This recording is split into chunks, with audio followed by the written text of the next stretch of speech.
Hello everybody, welcome back to Momo vs. MTG. Today we'll be taking a look at another personal one of my Commander deck tech videos on Kura, the Boundless Sky. This is one of the legendary dragons that came out in Kamigawa Neon Dynasty. And I happen to really like these legendary dragons. I made two AO the Dawn Sky decks, one that's geared more towards EDH and the other one towards casual play. And I said, oh, why not make another one? Because I find the green one very interesting as well. So Kura, the Boundless Sky, for 5 mana and 2 to the being force, you get a legendary creature, Dragon Spirit, Flying Death Touch. When Kura, the Boundless Sky dies, choose one. Search your library for up to 3 land cards, reveal them, put them in your hand, then shuffle, or create an XX green spirit creature token where X is the number of lands you control. So the general idea just I went for behind this deck, of course, is to get as many lands as possible onto the battlefield. And being very powerful lands. Like the first time Kura would, hit the graveyard, you can go get Tron, for instance, or you could even get like a Dark Thespian Sage if you really wanted to go wild. So it's really up to you how you want to build the lands around the deck, because that's what really makes it. But yeah, we'll see how I did it. Without further ado, let's jump right in. Let's first take a look at the ramp package we're working with. So we have a couple mana dorks, Soul Ring, like the lighted halfling. That helps us get to our commander faster, of course, which is what we mainly want to be doing with this deck early on. And then we have the exploration effects, where we could play additional lands, or the Secure Tribe Scout effects, where we can put land cards from our hands into play, because our commanders should be fetching us extra land cards, and this will allow us to play them, or just put them into play. Same with Sky's Shroud Ranger, and also Bokuda Gardener, which also transforms into another creature. Good old Scryfall. Bam! This allows us to create XX green elemental creature tokens where X is number of lands. So it's almost like a second commander effect, the second part of it. So really cool to see. Emerald Medallion is nice. Makes casting a commander, especially if we do it multiple times, which we may do in this deck, really nice. And of course, Exploration and Lotus Cobra is slam dunk in the deck, especially if we have a lot of lands coming down at the same time, which we should be able to do in this deck. Good old Steve. So we have both Secure Tribe ramp package here. Helps us get more lands. And Azusa. Lost but Seeking, very nice, because we can just keep putting lands down. We just heard it's 3 land drops a turn. And one of the new cases from Merger to Karloff also allows us to play lands with upside as well. So that is the ramp package. It's pretty simple. Having even a couple of these would be huge to help you get to your commander faster. Because that is the main game plan, at least early on. Later on, it's not super important, but you can get pretty decent value with the second ability once we have a lot of lands down to create green spirit creature tokens that are very powerful. And we take advantage of that with some of our sack outlets here. So let's just jump into that section where we have Greater Good, which allows us to draw cards equal to the power of the sacrificed creature. So it's a self-fulfilling prophecy where we get more lands, build a bigger creature, and then sacrifice that to draw more cards, get more lands, and repeat the cycle. And then we want all sorts of different ways. I took a page out of my AO deck with some of the sack outlets that are very interesting. Just a generic high market is nice. And then you have things like Mirror Pool, which is kind of slept on. It comes in tap, but you can have it create a copy token, especially if your commander is what you want to mainly be going for, because this basically turns into 3 lands in your hand once the land is sacrificed. Blade of Selves is an all-star because this gives us 2 Kura triggers if it is attached on our commander, and they both die right away because of the Commander Legend rule. and then you can create the spirit or go get your lands. And nice one-shots. Life's Legacy allows us to draw a lot of cards.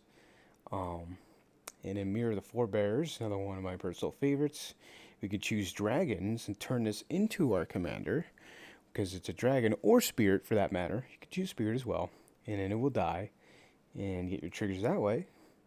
And Eldritch Evolution's a nice sack outlet, but also gets us a card that works extremely well with our commander. We'll jump into that. Grafted War Gear is a free sack outlet, and for the Power Matters sack outlets, it's nice to have as well. In Mirage Mirror, should be a staple in a lot more decks, because I've had times where I've turned this into not just a creature, but an artifact or enchantment that's really powerful on the table, and taking advantage of it that way. So those sack outlets are very important to our game plan, to get things, running in the first place. Because after you get your lands out, it's really up to you how you want to take the game and what direction you want to go into. So, let's go down and take a look at that creature, that Eldritch Evolution. Because when you sacrifice the creature, search your library for a creature card with convertibility X or less, where X is 2, plus the sacrifice creature's converted mana cost. Put that card into the battlefield, shuffle your library, exile this card. So with Eldritch Evolution, we can sack our commander, grabbing 3 lands, have that trigger first. So whatever lands we want to get, that's great, and we go grab our Cultivator Colossus. So this card is awesome in this deck, right? So its power, toughness equal the number of lands you control. Great. When it enters the battlefield, you may put a land card from your hand onto the battlefield tapped. If you do, draw a card and repeat this process. So you're automatically getting 3 lands with your commander, then drawing 3 cards guarantee, and whatever lands you have left over in your hand is all upside from there. Usually the first thing I like to grab is Tron, because it's just kind of neat. But I think the correct play is to grab... you want to grab some other utility lands, like maybe Mirror Pool, so you can have another sack outlet to your commander right away. Also Field of Dead. That's one of the win cons in deck, of course, because we're getting a lot of lands, dropping them down. This is going to generate a ton of value for us. Another sweet land to grab is Arena, which I haven't seen too much, but essentially is a repeatable fight effect on a land. Doesn't tap for mana, but you can at least have your commander, which has that keyword Death Touch, fight another creature you want to remove. If your dragon dies, that's fine with you as well. But yeah, you kind of have removal on a stick with your commander as well, and we will dive into that part of the deck. So I have some fight spell effects or lure effects that work extremely well in the deck. So something like Shinin of Life's Roar has a channel ability, discard this card, all creatures able to block target creature do so. So we use this on our commander and swing it at a board state that we're really not fond of. Let's say the opponent has a Dothy Voidwalker per se, right? So to get rid of that, we can use our lure effect, make them block our creatures. Same thing with like Nemesis Mask or Tempting Listed, and then wipe the important creatures off their board by dealing 1 point of Death Touch damage to each one. So they're 4 most important creatures unless we have a pump effect like that Grafted War Gear per se. I will note that I just stumbled across this card and said, yeah, it's a slam dunk in a deck, because for 3 mana, it is a creature 2/2. But then the following turn, pay a green, Tempting Lizard loses this ability and becomes an aura enchantment, and with enchant creature, attach it to target creature. You may pay another green to end this effect. All creatures able to block enchanted creature do so. So the extremely neat part about this card is not only can you use this lure effect on your own creatures, you can use this on your opponent's creatures. So let's say someone's swinging out with a really big creature, doesn't have trample, right? You can, on the declare attacks, if they're attacking an opponent, have this turn into that aura enchantment, enchant that creature, and now all of a sudden that creature's gonna wipe some other player's board. So this card is really sick to me. I'd like to run more decks because there is an interesting. It's like the duelist heritage effect, right? I think that's a neat interaction because it really adds to the dynamic at the table, especially when one of these is out. You can make deals with opponents. Say, hey, whenever one of our creatures attack, you can have target creature gain double strike. Say, hey, if you want your lifelink triggers, I'll give a double strike this combat. That's a cool thing to do. So keep an eye on this card. Yeah. So that is the way we get rid of problematic creatures. And of course we have other removal like Kenmith Transformation, Broken Bonds, Destroy Artifacts, and all that. And what pairs nicely with all this fighting effects, lure effects, is Bonds of Mortality. Draw a card, but then you can pay green, have opponents, creatures your opponents control lose hexproof and indestructible to end a turn. So this is a way to get around all the hexproof, indestructible. Doesn't get around Shroud, duly noted, but at least indestructible for our death touchy effects. Because we do have some fight effects in the deck. Which we will take a look at in a little bit. But let's take a look at the sub-theme of the deck because it is a dragon spirit. I tried to add all the cards that have great dragon support and spirit support in mono green. Dragon support is what we're working with. Bam. Haven of the Spirit Dragon. Cool. Can reanimate a dragon to her hand. So that's a dragon support. Rant over. Next is the spirit support, which is a decent bit. Namely, two spirits I will highlight for sure is Forked Branch Garami, with Soul Shift 4, Soul Shift 4. When this creature dies, you may return up to 2 target spirit cards with mana value 4 or less from your graveyard to the hand. So, notably does not work with our commander because it's CMC 5, unfortunately. However, it would work with something like a Promise Kanishi. This card's great, especially because we are in the sacking theme of sorts. Because this just grabs their commander from the graveyard every time with Soul Shift 7. Also, we do run other spirits like Thundering Mightmare. This is really cool because it's Soulbond, so pairs with another creature. But yeah, it's whenever opponent casts a spell, put a +1/+1 counter on each of these creatures. The Thundering Mare and the creature it is bonded with. So it's a spirit which fits in the theme, a powerful one at that. And fits the theme of growing the power for, of course, greater good sacking drawing cards route, but also, this is something you can grab with Soul Shift 7, right? So that is something to keep an eye out. And one of the neat tricks into the deck is you saw up here we have Ashes of the Fallen, as well as a Masswood Nexus. This gives our creatures all creature types, so every creature becomes a spirit, so suddenly Soul Shift 4 twice is grab 4 CMC creatures out of your graveyard. 2 of them. So that's fantastic. And then Ashes of the Fallen is basically the Masswood Nexus just for spirits. So it comes into play, choose a creature type. Each creature card in your graveyard has a chosen creature type in addition to its other type. So now we can turn all our creatures in the graveyards into spirits, which is the important part for the soul shift purposes for 2 less mana. So this is more ideal in the deck. And then we have all sorts of other recursion.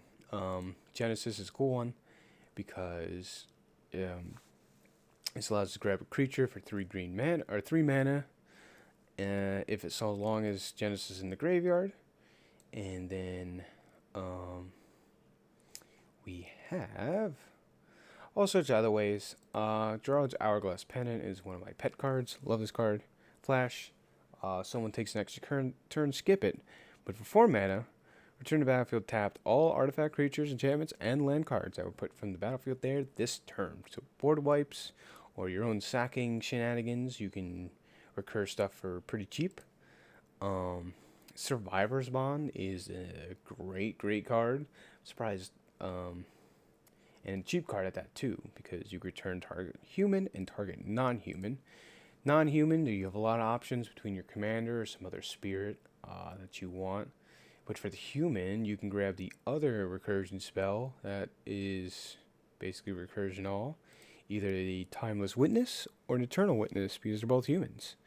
So this is a way with Survivor's Bond and one of these Eternal Witnesses to basically have access to most cards in a graveyard at any given time. Dryad Revival, doubly good. You can double get something back. Bala Ged's Recovery is kind of a freebie because it is a land. Notably cannot grab this with your commander. Just beware. And Seasons Pass is pretty sick. Turn any number of cards with different mana values from the graveyard to your hand. Put Seasons on the bottom of its owner's library. So you can repeat this process, but then you have a lot of cheap CMCs all the way up to 7, right? You could potentially grab, so a ton of value here. Jump over to the fight effects. Sorry, I said before we had Arena. I forgot. That's one of the fight effects that works good with Mortality Bond and Canali Ambush. Also, Frontier Siege is a niche card for this deck in particular, because enters the battlefield, choose Cons or Dragons. Cons begin any of each of your main phase, add 2 green mana. Sure. Dragons, whenever a creature with flying enters the battlefield under your control, you may fight it another creature you don't control. So this is a potential sack outlet with ETB and also removal, because every time you cast a commander, has Death Touch, of course, get rid of a high value target opponent creature while also getting your value of its death trigger. So that is an all-star in the deck. So these kind of work as sack outlets sometimes as well, which is nice because you can never have too many. And so the other big theme of the deck, besides our simple ramp package, we have our more complex and a little more risky variety of ramping. So of course, Cultivator Colossus, as soon as we get this out, we drop all the lands from our hands acquired from Kura onto the battlefield. Then we have something like a Ren and 7 effect, which is mainly I'm going to be reading the middle one here. So the other ones are sweet, but for its +0, put any number of land cards from your hand on the battlefield tapped. So even if we get like 2 or 3 rounds of Kura, which is pretty easy to do in this deck, let's say we have 9 lands in hand, drop this down, we're putting 9 lands onto the battlefield. Huge value, especially with the Field of Dead out. You're going to be sitting pretty. And a fun tech card in the deck is Mana Bond. This is like the fair version of Fast Bond, per se. So at the beginning of your end step, you can reveal your hand, put all land cards on the battlefield. If you do, discard your hand. So notably, these do not come in tapped, which is really cool.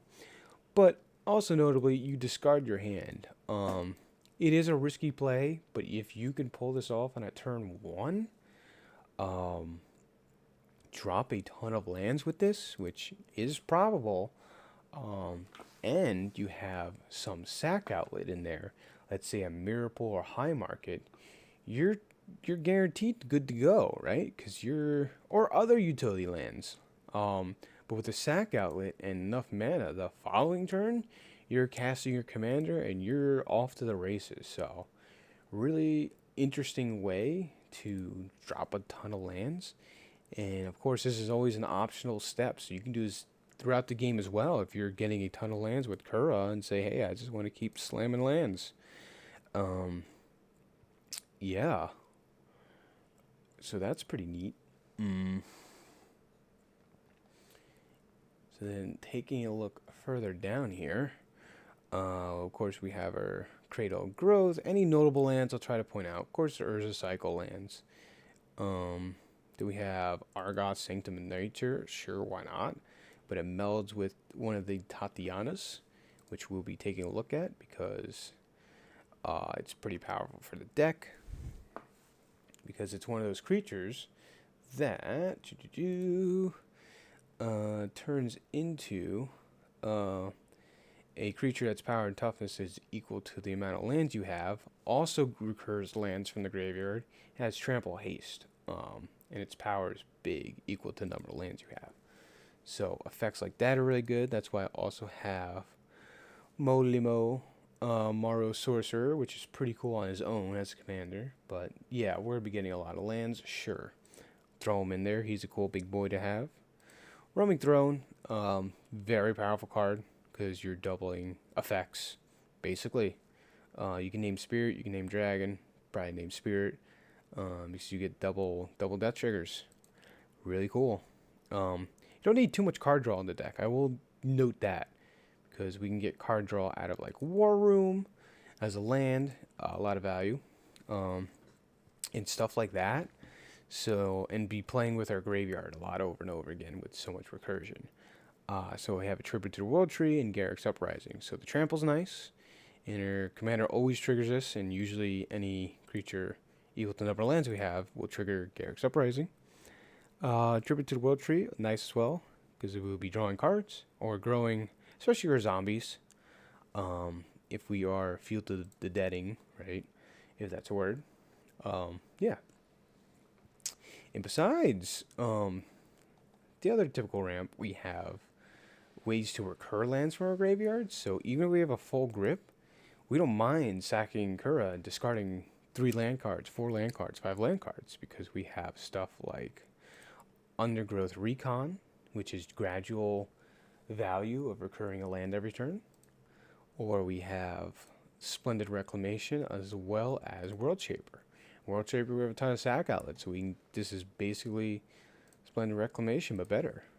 So when it dies, put all land cards in graveyard in the battlefield tapped, which sometimes you can get a ton of lands, which are really sick.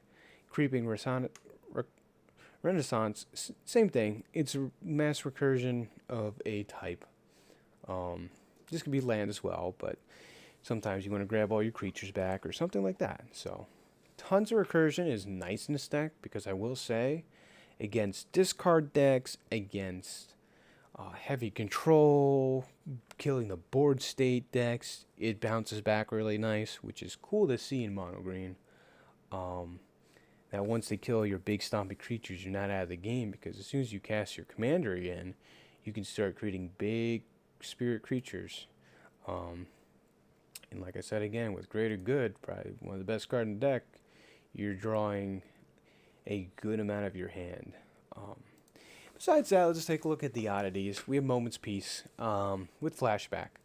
It's good enough for me. You can add more effects like this, but nullifying an attack once or twice, really cool.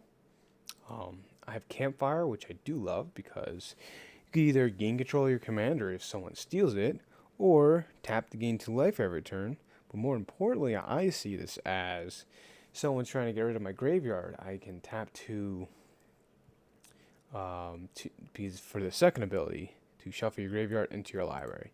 So a little bit of graveyard protection and some discard protection too, because I find having a full grip is better, especially if we're drawing a ton of cards later on with Life Legacy, some effects like that,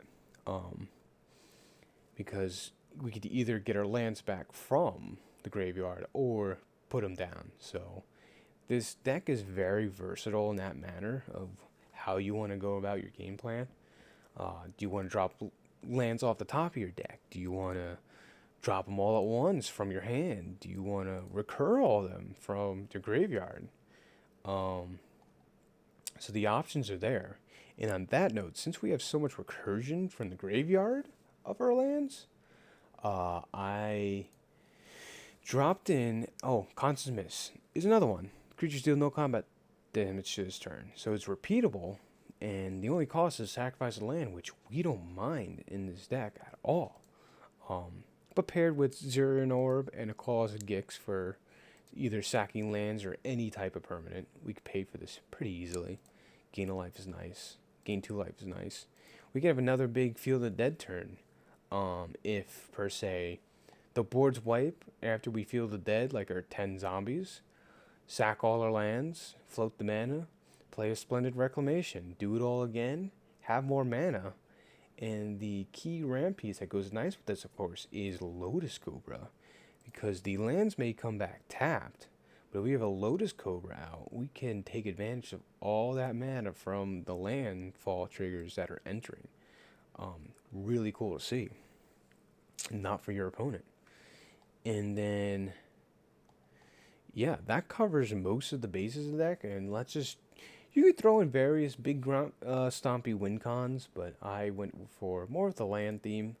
Not landfall in particular, but Tatiana, Protector of the Airgoth, is sick because returns a land, but also, whenever land you control is put in the graveyard battlefield, create a 5/3 green elemental creature. So with Zuran Orb, or some effect like this, all of a sudden we're sacking all our lands, getting a ton of 5/3 elemental creatures, bring them all back, Field of the Deading.